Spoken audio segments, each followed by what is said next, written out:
வணக்கம் friends from RR embroidery. இப்போ நம்ம பார்த்துட்டு இருக்கிற சாரீ வந்து ஒரு பியூட்டிஃபுல்லான பட்டு சாரீ எம்ப்ராய்டரி போடுறதுக்காக கொடுத்துருந்தாங்க. இந்த சாரியில் வந்துட்டு மாங்காய் டிசைனும் சாரீ ஃபுல்லாகவே லீஃப் அண்ட் கொடி டிசைன் மாதிரியே ஃபுல் சாரியும் கொடுத்துருந்தாங்க. ப்ளவுஸும் வந்துட்டு நம்மளுக்கு இந்த கலரில் ரன்னிங் ப்ளவுஸாக தான் கொடுத்துருந்தாங்க. ஸோ நம்ம என்ன மாதிரி டிசைன் போடுறதுன்னு யோசிக்கும் போது தான் ஸோ இவங்களுக்கு வந்து ஃபுல்லாகவே ஜரி ஒர்க்கில் டிசைன் போட்டால் தான் விசிபிளாக வந்து தெரியும்னு சொல்லிட்டு இதில் இருக்கிற கோல்டன் ஜரியும் பார்டர்ல இருக்கிற காப்பர் ஜரியும் நம்ம மிக்ஸ் பண்ணி சாரீ இதுக்கு மேட்ச் பண்ற மாதிரியே நம்ம இந்த கொடி டிசைன் வந்து நம்ம அவங்களுக்கு வந்துட்டு போட்டிருந்தோம். ஸோ சாரீல வர இந்த மாங்காய் தென் வந்து சாரீல வந்துட்டு முந்தானையில ஐ மீன் பார்டர்ல வந்து இந்த மாதிரி நம்மளுக்கு கோபுரம் டிசைன் வந்திருந்தது. பெரிய பெரிய கோபுரம் டிசைன் மாதிரி வந்திருந்ததுனால சாரீ பிளவுஸ்லயும் நம்ம இந்த கோபுரம் டிசைன் வந்து போட்டிருந்தோம்.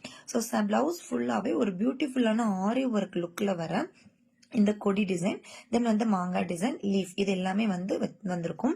ஸோ இதுல வந்து ஃபுல்லாவே நம்ம ஜரி தான் யூஸ் பண்ணியிருக்கோம். காப்பர் ஜரியும் கோல்டன் ஜரியும் வச்சு மட்டும் தான் நம்ம டிசைன் பண்ணியிருக்கோம். ஏன்னா சாரியும் பிளவுஸும் மோர் ஓவர் சேம் கலர்ன்றனால நம்ம அந்த மாதிரி டிசைன் பண்ணியிருக்கோம். ஹேண்டுக்கு வந்து பார்டர் யூஸ் பண்ணிக்கிறேன்னு சொன்னனால சிம்பிளா ஒரே ஒரு புட்டா மட்டும் நம்ம இதுல வச்சிருக்கோம் ஃப்ரெண்ட்ஸ். ஸோ இந்த மாதிரி ரன்னிங் மெட்டீரியலை நம்ம டிசைன் போடும்போது ஜரி யூஸ் பண்ணி பண்ணும்போது நம்மளுக்கு நல்ல டிசைன் வந்து விசிபிளா இருக்கும். உங்களுக்கு இந்த டிசைன் பிடிச்சிருந்தது அப்படின்னா நம்ம பேஜை வந்து ஃபாலோ பண்ணிட்டு லைக் பண்ணுங்க. ஏதாவது சேஞ்ச் பண்ணணும்னா கூட நீங்க கமெண்ட்ல சொல்லுங்க ஃப்ரெண்ட்ஸ். Thank you friends.